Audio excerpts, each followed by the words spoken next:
ఈ విశ్వం మొత్తం మూలంలో ఒక అదృశ్య చైతన్యం ఉంది, కనిపించని శక్తి, కానీ ప్రతి శ్వాసలో, ప్రతి హృదయ స్పందనలో తన ఉనికిని అనుభూతి చెందేలా చేస్తుంది.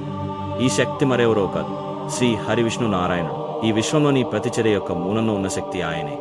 ప్రతి కదలిక, ప్రతి నిశ్శబ్దం, ప్రతి ఆలోచన ఆయన నుండి ఉద్భవించాయి. ఆయన గాలిలో ప్రవహిస్తుంది, ఇది జీవితాన్ని ఇస్తుంది. ఆయన ధ్యాన దిశను చూపించే అగ్నిలో ప్రకాశిస్తాడు. ఆయన చైతన్యాన్ని ప్రశాంతపరిచే నీటిలో ప్రవహిస్తాడు. ఆయన భూమి యొక్క స్థిరత్వంలో స్థిరపడి ఆకాశం యొక్క అనంతంలో వ్యాపిస్తాడు. ఆయన జీవితాన్ని మధురంగా చేసే రసం, ఆయన చీకటి నుండి వెలుగులోకి తీసుకెళ్లే కాంతి. ఆయన కాలం ఆనందం కూడా ఆయన కణంలో, బ్రహ్మలో కూడా ఉన్నాడు. శ్రీహరి విష్ణు నారాయణుడు ఒకే చోట ఉండటమే కాకుండా ప్రతి కణంలో, ప్రతి జీవిలో, ప్రతి రూపంలో ఉన్నాడు. ఆయన ప్రతిదానిలోనూ ఉన్నాడు మరియు ప్రతిదీ ఆయనదే. ప్రతి ఆత్మ ఆయన భాగం ద్వారా మేల్కొంటుంది. ప్రతి జీవి ఆయన సంకల్పం ద్వారా పుడుతుంది మరియు ఆయన కృప ద్వారా మోక్షం వైపు పురోగమిస్తుంది.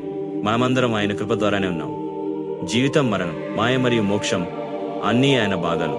ఫుల్ వీడియో డిస్క్రిప్షన్లో ఉంది, చెక్ ఇట్ అవుట్.